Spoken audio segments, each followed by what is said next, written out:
I'm Lydia, and on behalf of Tie-Ins and the Tourism Human Resource Council, I would like to thank you for joining us for today's Webinar Wednesday, Introducing a Revenue Management with Greg Thompson. Before I hand the floor over to Greg, I have a few housekeeping items. Our webinars are recorded and will be provided to you in a link over the next few days, and the electronic slides Greg will be referencing have been sent via email to you in advance. In addition to webinars such as this one, Tie-Ins also offers a suite of service excellence workshops and online programming industry. We assist with skills and services training for you and your team and have a technology mentoring program to help you be more competitive online. Please contact Tie-Ins office for more information. Many of our initiatives have been made possible through partnerships with Tourism Nova Scotia, so thank you for TNS for all their support. Today's webinar will be approximately 1 hour in length. There will be a question and answer opportunity with Greg at the end of the session. With all that being said, I'm pleased to introduce to you your facilitator today, Greg Thompson. He is a tourism business manager, a professor at St. Mary's University and Mount St. Vincent University, and is a frontline service industry expert. He's a world traveler, a physical fitness junkie with running and regular games of ultimate frisbee, which take priority in his calendar. Please welcome Greg Thompson. Well, thank you very much. Are we sharing the screen? Perfect. Thank you very much for your time. I appreciate the opportunity to speak. As you can see, this is an introduction to maximizing revenue through revenue management. The agenda for today, here we go. The agenda for today are the following things. We'll overview sales. So what is it? What does it mean? How does it impact your business? We'll look at yield management essentials. So once again, what is that and how does it apply to you? We'll look at pricing. So where do prices come from? How do consumers react and behave based on prices that they see? We'll look at the experience. So one of the notions is we need to sell more than a product. We need to sell an experience so that we're able to maximize revenue. So we'll talk about that. And the last thing is, what are some action items we all can take away that we can positively impact your business? So let's look at sales. To give you some context, when I came to this topic, maybe stupidly, I went to Google and typed in what is sales. When I hit enter, I was fortunate to have about 300 pages show up. This is a summary of 4 or 5 articles that I read, and I thought I would go through some of the key points to sort of be a primer to get us to think about sales in a different context. So the first point is selling is about the buyer and filling his or her need. So every single customer or potential customer who's coming to your business, they're coming for a reason. That reason may be different. If we're going to a restaurant, maybe for me it's a special occasion. Maybe you're just hungry. Maybe you want to go to the Cabot Trail, and the things that you want to see or the places you want to stay are different because, once again, we all have a need. The next thing is the buyer has choices. So there's more than one game in town. There's always competition for every business, even in a different scope. So maybe Nova Scotia is amazing and you're the only operator of your type within Nova Scotia, but that potential traveler could go to other places in Canada, New England, or around the world. We need to understand that there's more to a sale than price. This is actually quite interesting. So every single year, the Hotel Association of Canada initiates a survey called the Travel Intentions Survey. It's released every February, and I've been fortunate to see it every single year. And in there, it asks over 2,000 travelers what are the most significant reasons that they choose a stay or an experience. And when they go through that list, it's actually quite ironic. So the first one is location. So they're choosing something based on the location where they want to be. So maybe they've been on the internet. Maybe they want to go to the Cabot Trail. They want a place with a view. Maybe they want a restaurant with a view. Maybe they want to see a certain thing and want a tour to back that up. So they want to be close to whatever location is they're going to. The number 2 reason is service. So they want people to take care of them. So it doesn't matter that you're more expensive as long as you're indicating to them that you're selling peace of mind, you're selling that you'll take care of them and that they'll have a great time. And the last thing, which I guess was a surprise but not a surprise, is strong Wi-Fi. So people, when they're making travel decisions, everyone regrettably has a smartphone in their pocket and they don't want to have to pay for data, so they want access to Wi-Fi. So it doesn't necessarily mean that it's strong enough that everyone can run YouTube videos or Netflix at the same time, but Wi-Fi is a big trigger for people. So what that means is twofold: is if you don't have Wi-Fi, perhaps you should consider getting it. And if you do have Wi-Fi, is it very clear to the customer that you have it? Is it clear what the cost is? Is it clear, that it's strong? Also, if you look at your website, is it prominent there so they can understand location, service, and Wi-Fi? And the next one is organizations that do well demonstrate pride in the company. So I always throw this to people, even if you look at employees. So if a potential traveler or a guest is having an interaction with an employee, when they're talking to that person, does that employee give them the impression they want to be there? The labor market is tight in certain scenarios, so the employee has choices of where they work. So how do they sell pride? How do they sell the fact that they're happy? How do they sell the fact that this place is great? So these are all things as primers to consider. So the buyer has a need, but if you meet the need and you explain to them why they're going to have a great experience, they're more apt to purchase. And the last one is that the organization, website, collateral all has superior product knowledge. So there are statistics out there that the average person, before they book something, looks at 3 to 5 websites. So what's the information that your team knows? What's the information that's on your website that's not on Expedia or that's not on, the generic sort of travel sites?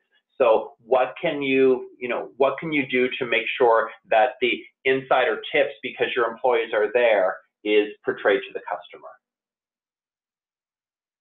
So the next thing to consider is yield management essentials, and this is the balancing of supply and demand. So of course, supply is how many things are available, and demand are how many people want them.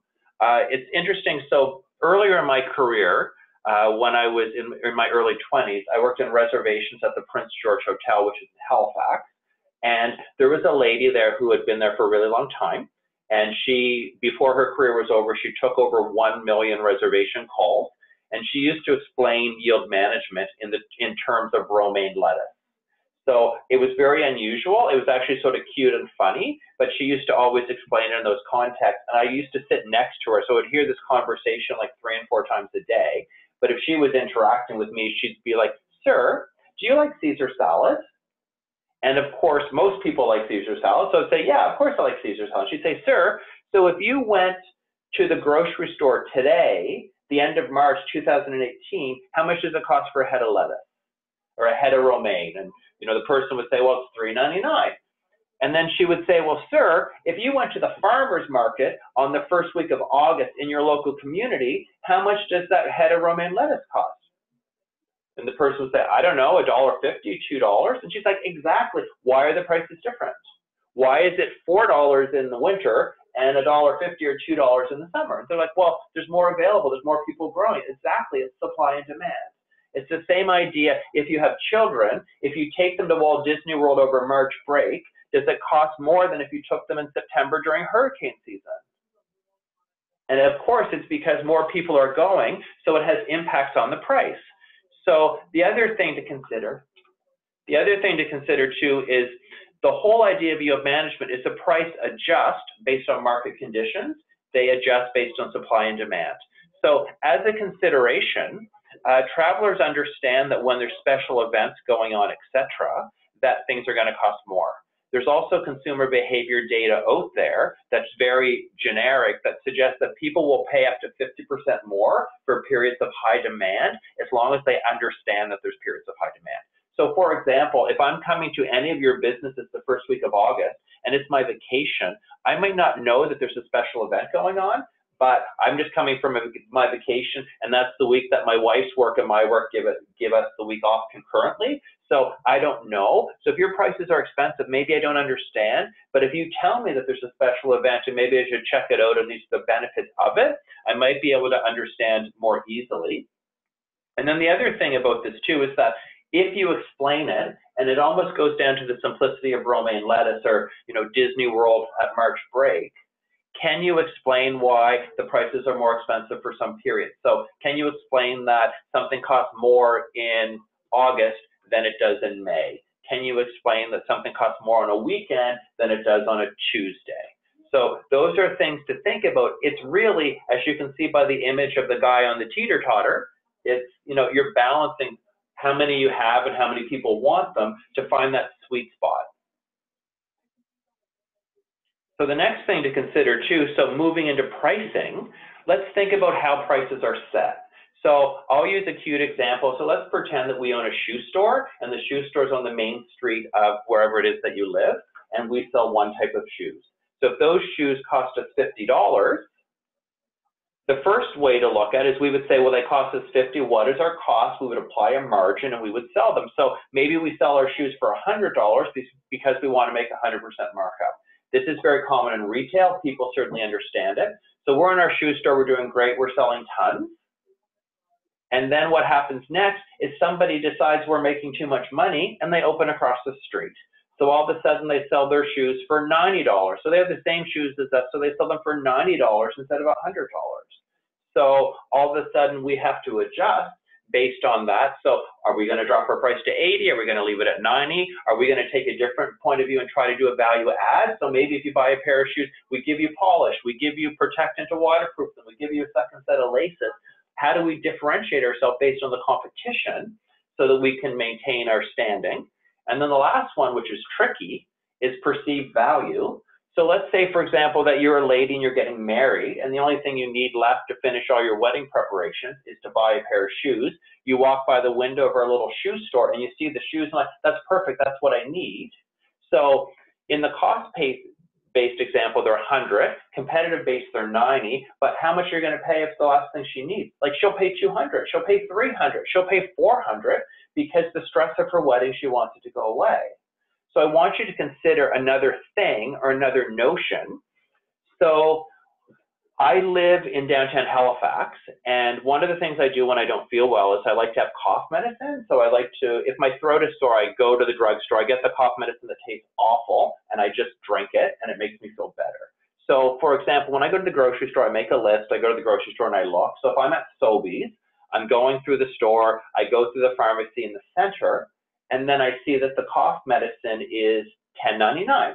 So I look at Sobeys and say to myself, I don't want that cough medicine because it's $10.99, and I know that I can buy it at Walmart for $7.99. So I'm not at Walmart, but I say to myself, I can go to Walmart, I'll be there next weekend to get something. So I wait, and then, so that's fine. Life gets in the way, I don't go, and then it's like 12 o'clock at night, on a Tuesday night, I feel miserable, my throat is taking over. I go to the 24-hour Shoppers Drug Mart down the street, and they sell the same cough medicine for $15.99. Guess what?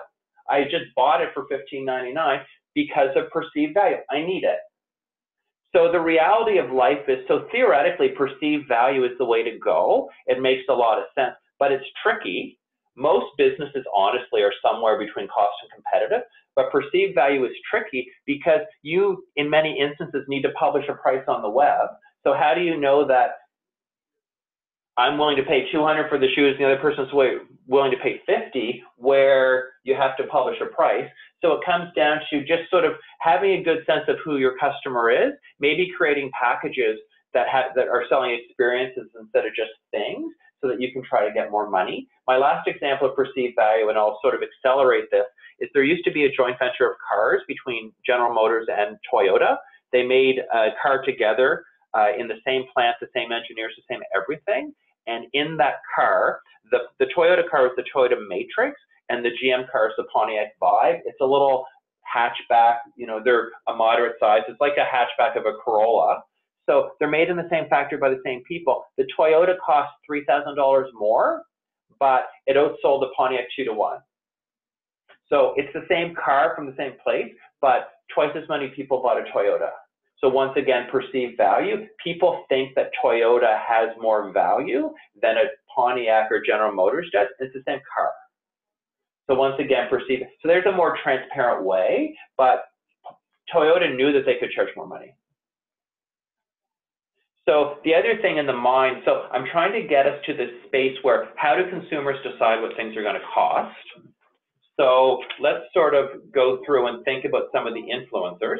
So if I'm thinking of something, like what did I pay the last time? So if I've been to your business before, so if it's a tour and I'm going to Peggy's Cove and it was like $45 a person last year, so in my mind, I might perceive that it's worth $45 this year because that's what I paid before. Or if I go to, an event, if I go to Celtic Colors every year in, in October, and I always, buy something or go to the same place, I expect it to be a similar price. So the next one is I also understand periods of high demand. So if it is made clear to me, this is a period of high demand. So for example, it was Canada 150 on Canada Day last year, so there's extra stuff going on, or the tall ships were in, or maybe it's, there's a special event or there's a concert or something. If I understand that, I'm willing to pay up to 50% more of the purchase price as long as I understand why that is. So I know that maybe I paid $45 for that tour last time, but because there's something going on at Peggy's Cove today when I'm going, I understand that that ticket's going to be 65 or 70. The next thing I look at too when I'm trying to decide is, in my mind, I look at what do similar products cost. So if your tour is 45 and there's a competing tour that's 40, like what's the difference? So if I can't tell the difference, of course, you may perceive there's a difference, but if I can't tell the difference, I'm going to think your tour is only worth $40. And the last thing, which I hate but love at the same time, is people understand the concept of inflation. So inflation is based on the Consumer Price Index in Canada. Last year was around 2%. So if you go to the grocery store, like your loaf of bread costs more than it did this time last year, maybe beef is a better example. If you actually eat meat, when I go to the grocery store, the cost of beef is ridiculous. But I understand that things go up in price. So if people have paid $45 last year for your tour, inflation is 2%, then maybe it should cost $46 this year, and you just got a bump. So it's okay. People understand it. They get it. So now I'd like to throw you at something. So I came across this article. This is in a sort of consumer behavior article. And if you look at this, so this is a grid, and originally I intentionally had this come in one block at a time, but we'll have it all together. So if you're a consumer, so let's pretend we're all going to the grocery store. So we're going to the grocery store, we're going through the grocery aisle, and we're just looking at, I pick up an avocado. So I want to make a Cobb salad, I pick up an avocado. What I do in my mind, so if you look at this chart, we're gridding quality on one side and price on the other. So I pick up an avocado and I'm going to grid it in one of those four quadrants. So if that avocado, I can't even speak, if that avocado is $1.99, I might sit there and say, that's high quality and a low price, that's okay, I'm gonna buy it. If that avocado is like $10, I'm gonna put it back.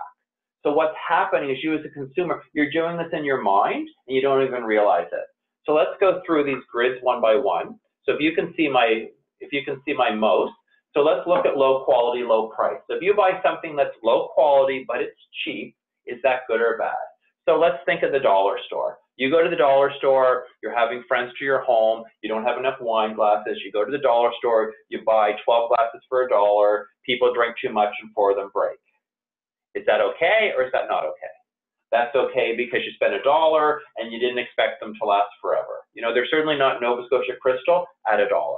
So let's go in the opposite corner. So high quality, high price. So this is something that's expensive, but it's really, really good. Think of people, I use an example. I have a North Face winter coat. It was expensive. It's goose down. It's really, really warm. So the way that I looked at it when I bought it is like, yes, it's $400. However, I'm going to own it for 10 years. It's going to keep you super, super warm. So I bought a coat that was black, so it would last a really long time. So that's also okay as long as people are okay with expensive as long as they feel that it's good quality. So let's go to the next quadrant, which is high quality, low price. So this is the same thing. So this is that North Face coat. However, it's on sale. So, you know, I go on Boxing Day or I go to Costco and it's in the center of Costco. I'm like, wow, that's amazing. So that's the coat that I know, it's quality, it's goose down, it's, you know, it has all the bells and whistles, but it's on sale. So that's amazing. I'm really, really happy. So think about some of this stuff in the context of your business.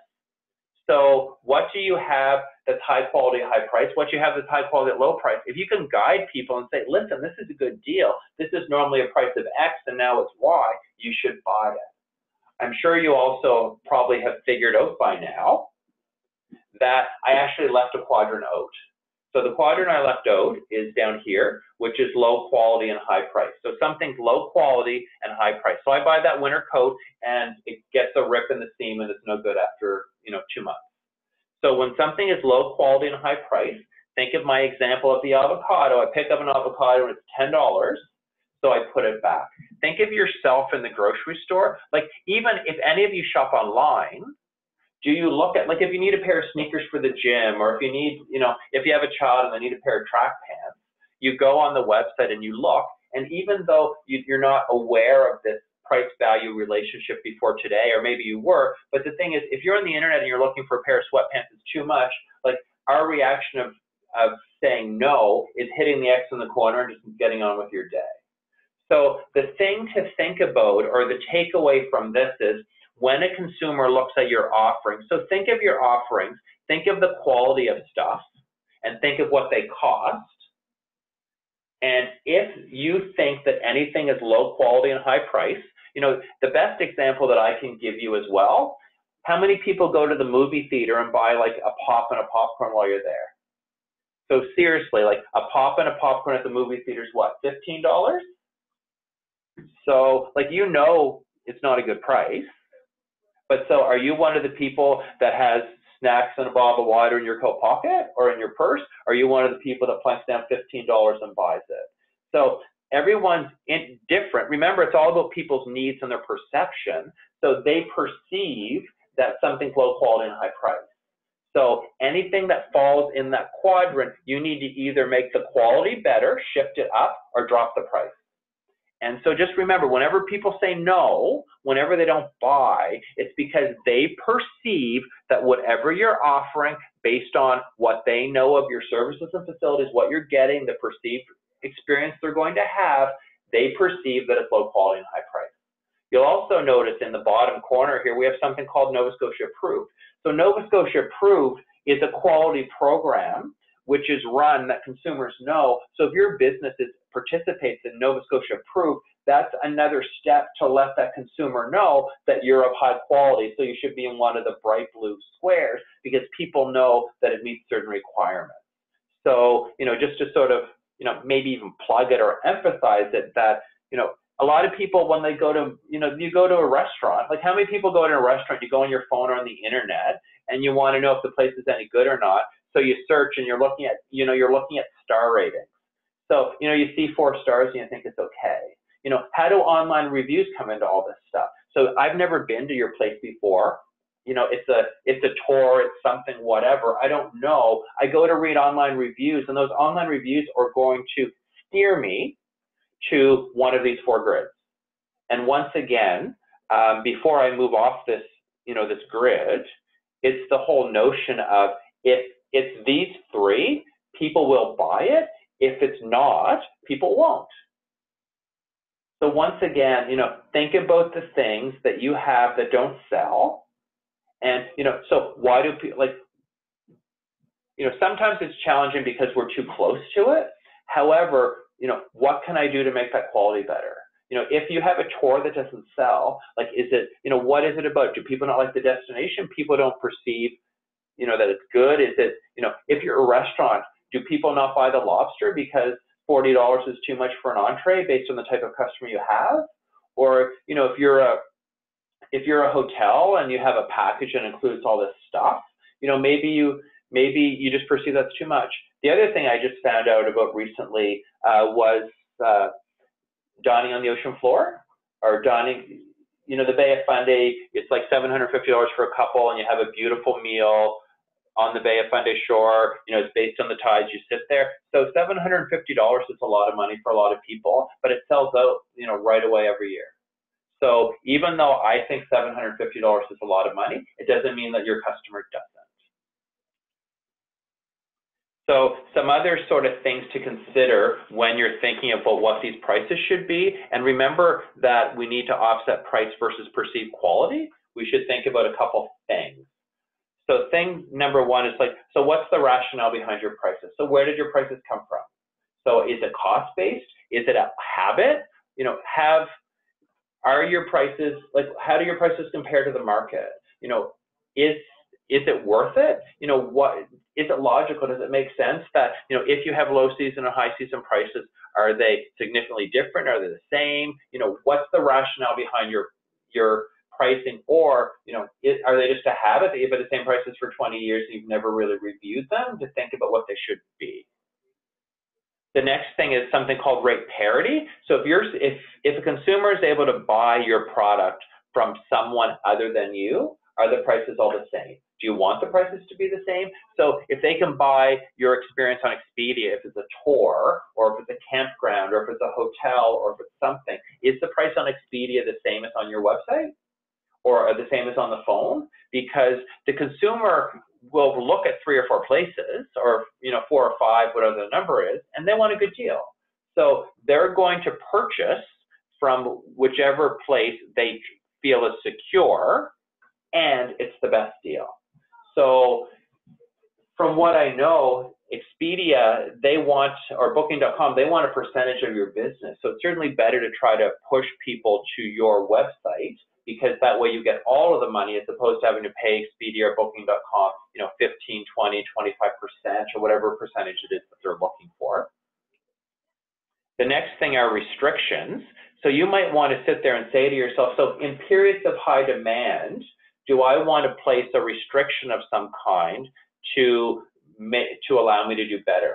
So maybe, for example, that if you have, accommodation, you have a campground or something, and Canada Day weekend is always really, really busy, do you want to make people stay 4 or 5 days so that you can get their revenue for 5 days as opposed to 1 because everybody wants to be there on Canada Day?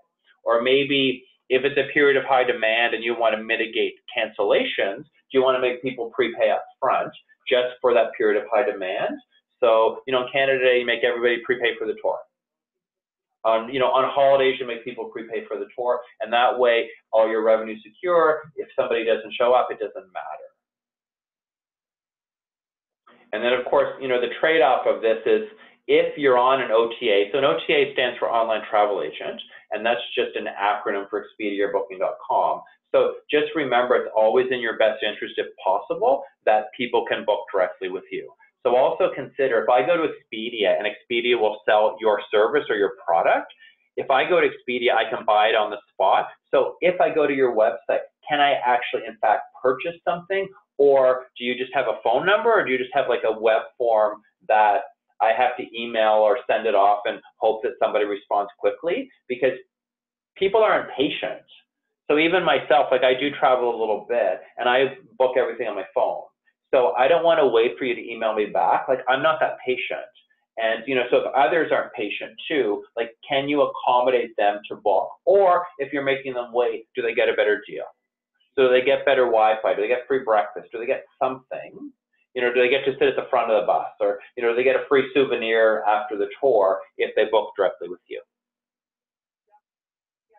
So the next thing to consider is designing the experience.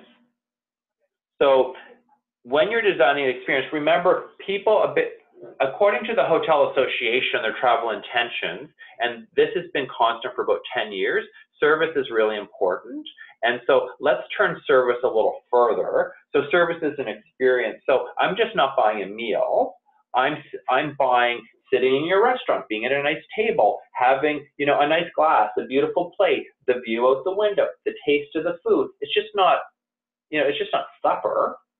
It's something more. So we need to try to design an experience to make people decide that they want to spend more money so you can maximize revenue. Also, if you design an experience or create the experience, it also means that they'll pay more money. So because they'll perceive that it's high quality, because I'm not just buying a bed in a hotel. Like everybody knows if you're in a hotel, that the hotel has a bed, a desk, a lamp, a phone, a toilet, a sink. Like everybody knows that. So, you know, the experience is what makes it special. So there's actually a pyramid that we can go through that will actually explain this. So let's start at the bottom and move up. So this is a continuum. So if you're creating a pyramid, the first step is to look at the destination. So where are you and what's special about where you are? So you want to sell them on why they want to come to your neck of the woods. So if you're in the Cabot Trail, you're in Bedeque, you're in Arichat, you're in Bridgewater, like what's special about there? What are some of the cool things that they can see that it's unique or special? So if I want to go to the Bay of Fundy, like what's special about the Bay of Fundy?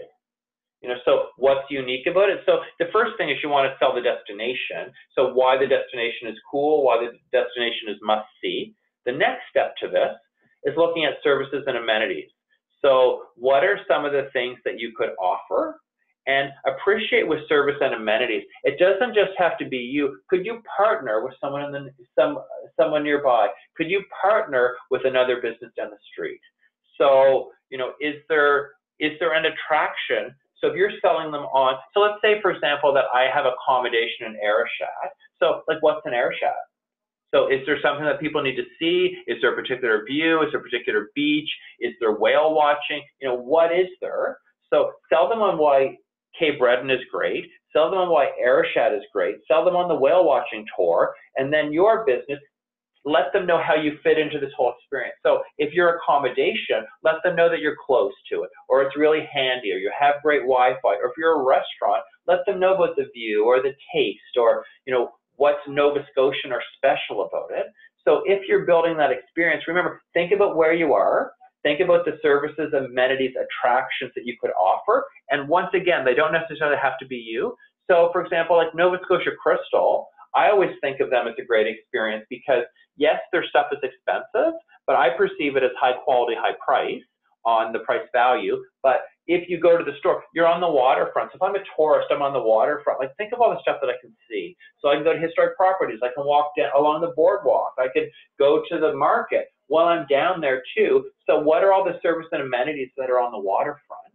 And also, so if I go to Nova Scotia Crystal, if you haven't been before, you can actually watch where the glass blowers are actually physically making the items in front of you. So obviously, you're behind a window, you can see it, but you can see that it's authentic. You can see that that's not a product like a lot of stuff we buy that says made in China on the bottom of the tag, like it's made here. And what's the story? And every single pattern has a story behind it. So if you want something authentic, something unique, what does that mean? And, maybe another service or amenity you might want to sell, or even if you get to your business. So I look there and say, it's beautiful, but I live in San Francisco, and if anybody has watched any videos on United Airlines lately, they don't seem to care about a whole lot, and I'm flying with United Airlines. So maybe you can ship it back for me.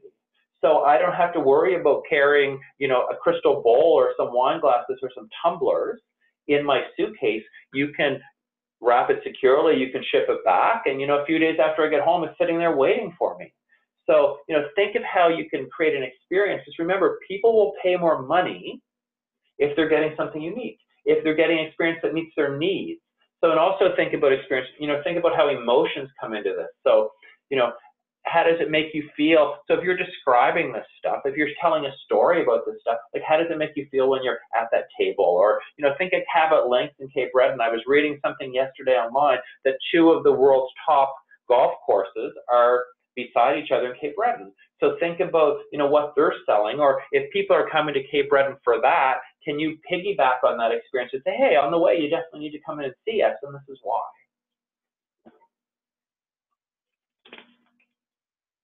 So the next thing for us to consider when we're designing the experience, and these are just some considerations, is what's the trade-off between service and hospitality? So I would suggest to you, especially in Nova Scotia, everyone is lovely.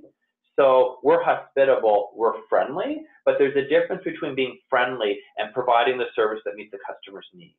So even think of yourself. So how many businesses do you interact with that people are lovely or people are friendly, but how can you take that to another level? So how do you change like someone being nice to someone taking care of you?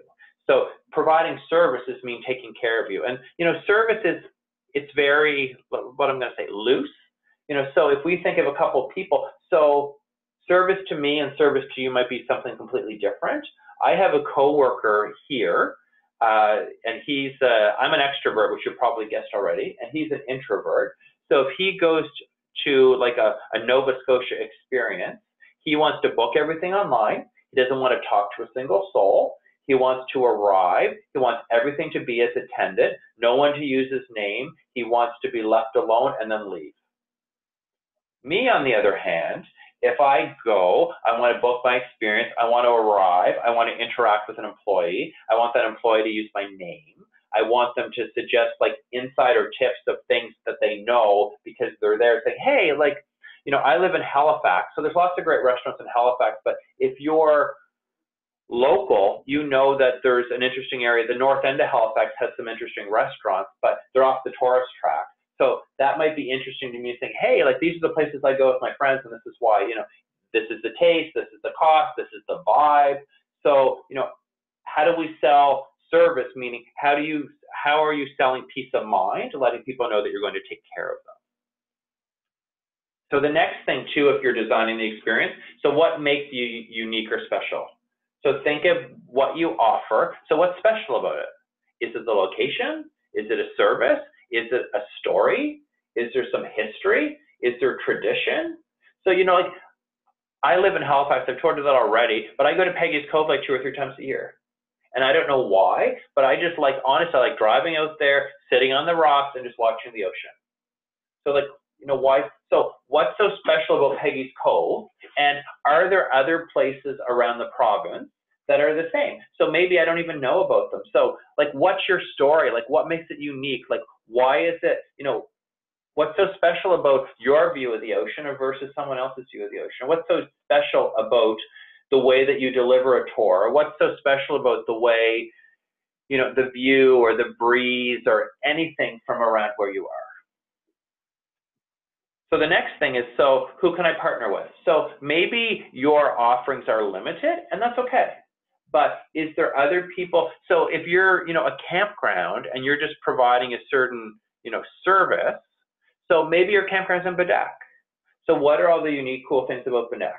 Could you partner with someone that they could get a discount at at the farmer's market? So, if you're in a campground, you probably, maybe you have an RV or maybe you have tenting.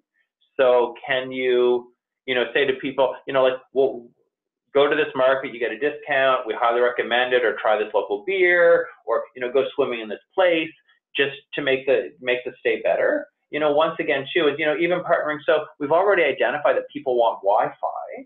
So maybe you don't have good Wi-Fi and that's fine, but could you partner with a coffee shop or something down the street that does? So you'd encourage people, hey, go down there, they'll take care of you, their Wi-Fi is good, et cetera, et cetera, et cetera. So just remember that this experience can be more than just you. So the next thing too is use storytelling. So don't tell me if you're a hotel that you have a bed, a TV, a bathroom, a window, a door. Tell me a story about what's so great about it. So, maybe, a lot of celebrities travel around Nova Scotia. So tell me about the celebrities that have been there. For example, I remember when the Rolling Stones played on the Commons in Halifax, the entire band stayed at the Lord Nelson. So I know that whenever you would talk to their team based on the pride and how happy they were, they would talk about Paul McCartney and how they took care of him and what room he was in and what he looked for and how they were able to deliver it. So, don't tell me, don't say, oh, Peggy's Cove is a must-see. Tell me that Peggy's Cove, it's a small fishing village. There's all these little artisan shops. You can get ice cream. On a beautiful day, you just sit on the rocks and watch the road go by. You can see fishing boats there. You can see, you can just see the ruggedness of the Nova Scotia coastline as opposed to just saying, yeah, it's just like this lighthouse on a cove. So lighthouse on a cove by saying, it's one of the most iconic places in the country, and this is why. So the other thing when you're designing your experience, and I just threw this in here just to sort of make you think for a little while, is just so if you think of anything on social media or on YouTube, what makes something go viral? So the best example that I can have, and I've given you some examples there. So people find something funny or moving or educational, but I was watching the Olympics recently, and I was thinking, so the Olympics were in Korea, and one of the big takeaways from that is, I'm sure you all remember, I forget what his name is, and I have somebody here helping me. It's the guy with the Gangnam Style. What's his name? Psy. So think of Psy with the Gangnam Style. Think of all the people that do that dance. So why is it, so that's the guy who's over there. He's got a cute little jingle that he could probably, any of us could probably make it if you had like a little beatbox or something. So how is it that he had it? If you could actually see video, you could see me doing my arms. So I'm actually doing the dance right now. But why is it that that video has been watched like 500 million times? Like, what's so special about him? Why do people watch that so many times? But I mean, I would suggest that everyone on this call, you've watched that video a couple times, but why? Or, so is something ridiculously funny?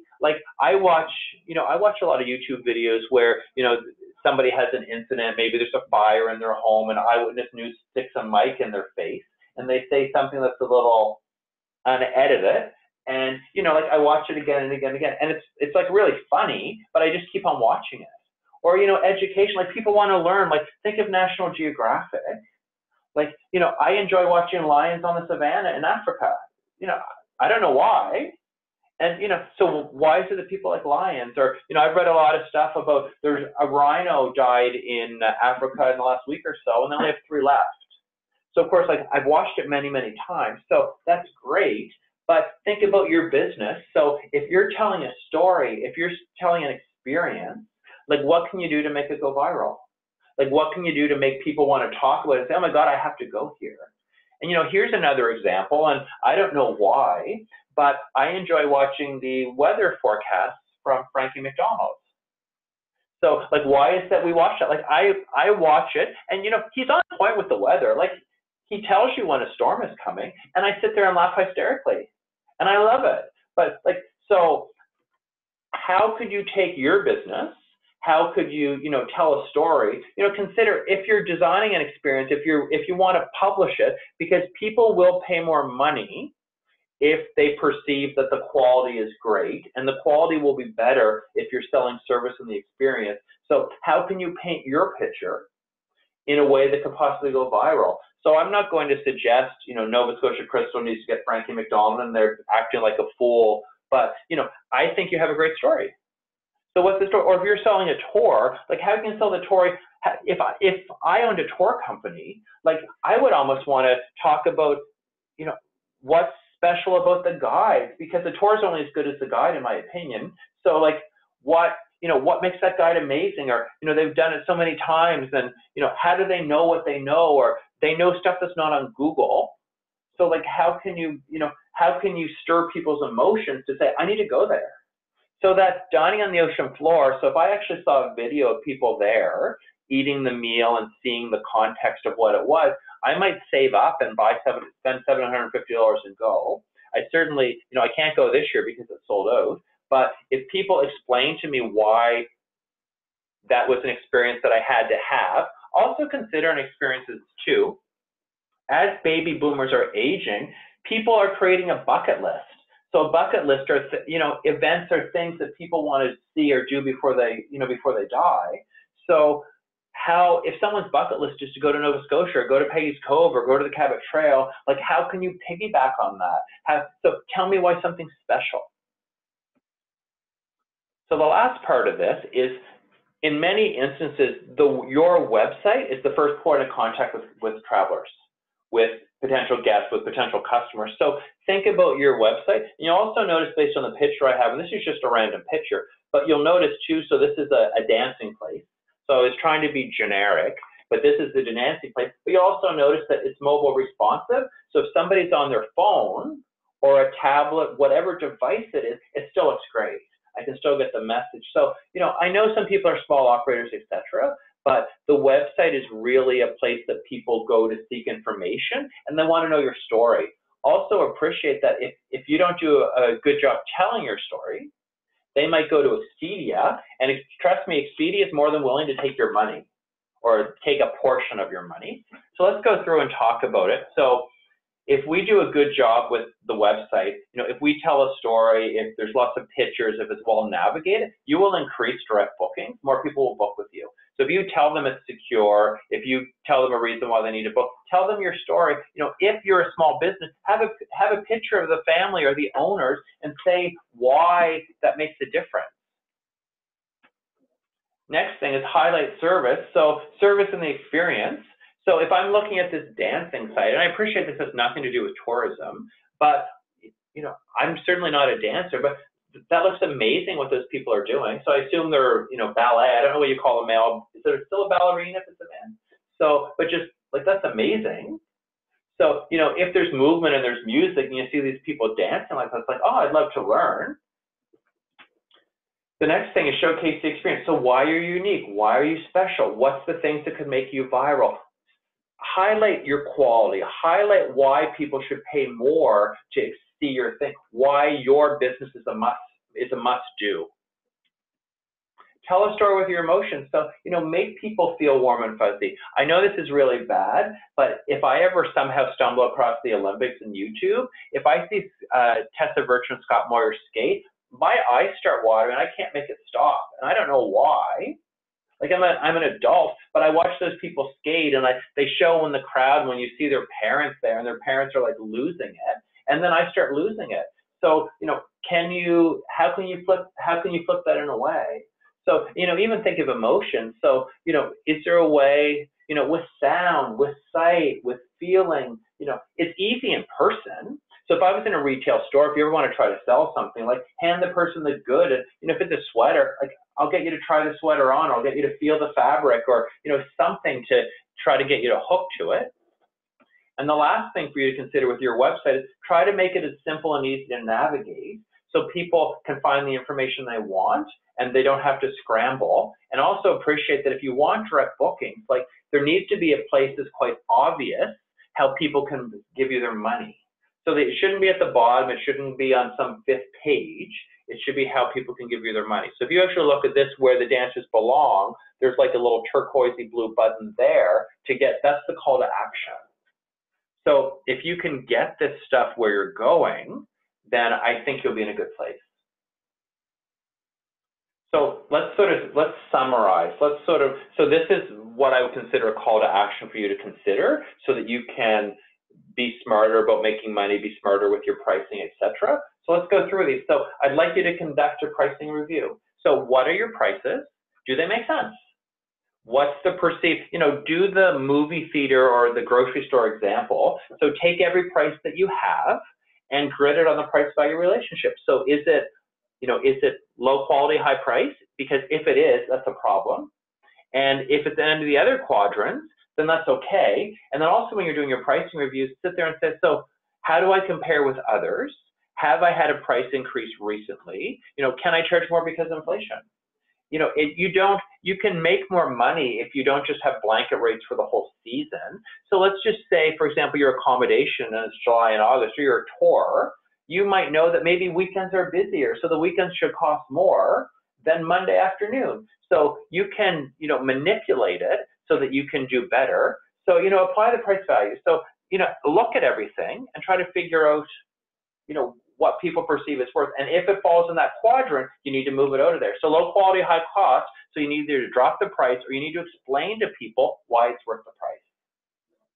Next thing is differentiate by selling the experience. So think about the experience that you can sell. So you're not selling a meal, you're selling an evening in your restaurant. You're selling the view, you're selling, the ocean, the sound of the ocean hitting the rocks. Like that's what you're selling. You're not just selling Peggy's Cove. Update your website. So even if you don't have the resources to do a full build, can you streamline the information? So, at least it's putting your best foot forward. So you're allowing people to, book directly online. You're allowing them to get an understanding of what they can expect. You can show them, pictures and images. You can show them what's included with the offering so that they can grid the cost of that avocado in their head to see if it's worth $10 or not. So maybe it's worth $10 because not only do you get the avocado, but you get a chef to come cook it for you. So that's different than $1.99 just for the avocado. So if someone's going to come cook a meal with you, is it worth $8 for someone to come and make you a Cobb salad? If you're busy and your life is hectic, maybe it is. Or maybe you like to cook and it's not.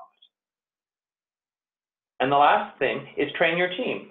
So for voice inquiries, so voice is face-to-face, on the phone, etc. So if someone reaches out to you, can those people share the same experience, share the same flow, ask for the booking as if they were on the website?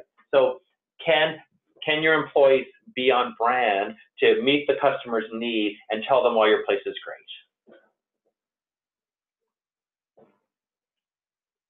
So are there any questions at all? So that concludes the content. So certainly, are there any questions?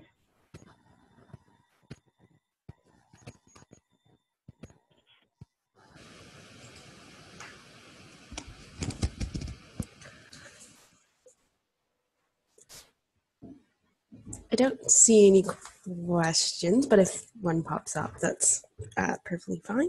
I'd like to say thank you, Greg, and thank you to everyone who participated today. Watch your link for the recorded webinar and the session evaluation that will be coming soon. We will see many of you again tomorrow for the Successful Sales Strategy webinar with Greg. Don't forget to check the Tie-Ins Facebook page for regular updates on our programming. We have a fantastic session planned on April 11th with Tourism Nova Scotia Digital Marketing Team, all about how to maximize your listing on novascotia.com. And if you have any questions or comments, you can email me at lydia@tourism.ca, and I hope everyone has a great day. I think we have a question. It says Lisa Dar has raised her hand. Oh. Yep, there's a question. It says, when are you setting prices for new products? What is the best way to compare to another product? So that's a great question. Thank you very much. So the biggest thing is, so look at the product that you have, consider all the attributes that are included. So, what do you get in totality? Also consider, sort of, don't necessarily think of, if you're going to compare it to another product, that what you perceive to be the business down the street. Think of who your customer is and where they might compare you to. So for example, if you were, maybe if I was White Point Beach Resort and I was looking at pricing a new package. So White Point is unique and it's great and their beach is amazing, but consider that maybe the person from Halifax who's going there, they might also go to PEI, they might also go to Cape Breton, they might also go to the Algonquin St. Andrews by the Sea. So consider, in a larger scale, who the customer perceives the customer is, and then compare the offerings. And just remember that the customer is going to value what they perceive as high quality or low quality and whether the price is worth it. So add the components up, try to think of what will the consumer think it's worth. So if you're going after honeymooners, like what are honeymoon packages cost in similar quality places in Eastern Canada? Or what do they cost in the New England states to sort of help you come up with an idea of what things are worth?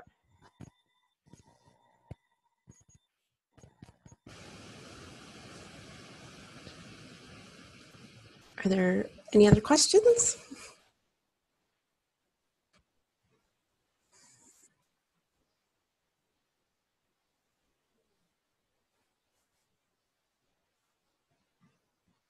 As a takeaway, when I was preparing for this session, the thing that was the light bulb moment for me was that price-value relationship. Because, think about how often do you go to the grocery store and you walk in and say, I want to buy a steak, I want to barbecue a steak tonight.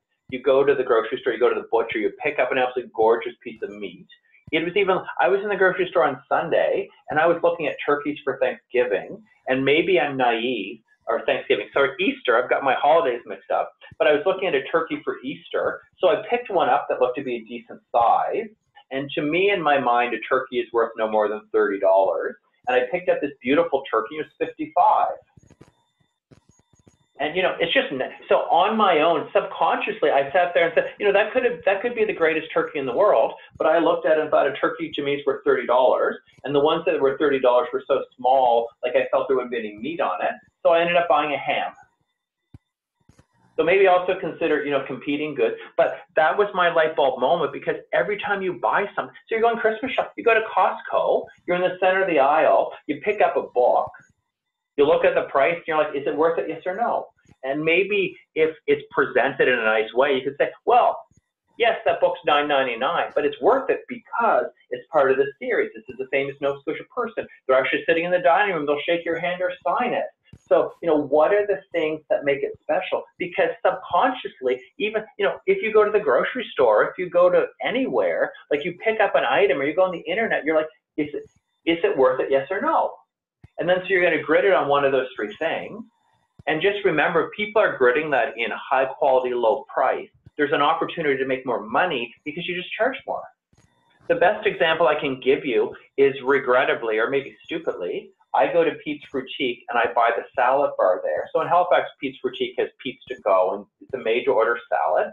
So I went there when they opened. So this is the same salad. So they opened 10 years ago. That salad was $3.99. And now the same salad is $8.99. And the thing is, so because I go there all the time, I speak to the employees and say, hey, like, are you guys still busy? Because they just raised the price of their salad like $2. And I said, are you busy? And they're like, yeah, we're selling more salads than ever. So even though people might bicker or complain, it's like, so, it goes back to almost economics. Think of, your high school economics, like price elasticity. Another question came in. How would you approach pricing if you've just made significant upgrades to your rooms at an accommodation property that hasn't been updated in 15 years? Would you increase prices gradually or just go for the calculated pricing, even if it might be a big jump from your current rate? That's a fantastic question, and that actually happens all the time. What I would try to do with your pricing would be, so evaluate the quality of those rooms and see what they're worth. If you think it's a big jump, I would make a big jump and I would explain what you're getting. So tell me what's special about the renovation that's been done. However, I would offer discounts. So as opposed to just having the price and leaving it there, so you can get people used to the fact that that room's now going to be $200 a night instead of $150. But if you have periods of low demand, like have a 20% off sale. So have them, let people know the regular price is $200. But, as an introduction for this season, if you're slow on, Monday, Tuesday, Wednesday, say to people, listen, so we have an introductory special for our newly renovated rooms, 25% off if you stay Monday, Tuesday, or Wednesday. So that's a way that people can see the value. You're still telling them what the regular price is, so that context. And then if they're price sensitive anyway, you're giving them a good option to switch. But you should definitely go, because if you don't make the jump all at once, the minute that they stay there, if you think about how people grid prices in their mind, the minute they stay there at a modest price, they're gonna perceive that that's what it's worth. So because, people, this is all based on what they paid in the past. So you need to take the big jump and just be ready to discount. And if you do discount, give a reason. So, this is the Owner's Gone Crazy special, or this is an introductory offer, or this is a midweek special. So, you know your business better than I do, but if you're busy every weekend, then, discount during the week. And just give a reason, just give a reason. So it's, it's the welcome back special, or it's the new owner special, to try to justify why that discount is there.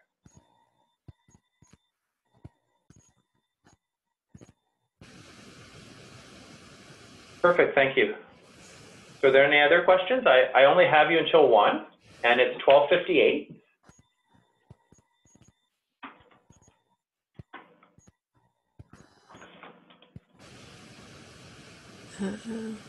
I think that's all I see. If you do end up having questions, you can always email me and I can try my best to get in touch with Greg. Thank you, everyone, for coming today. Perfect. Thank you very much, everyone. Nice to cyber meet you.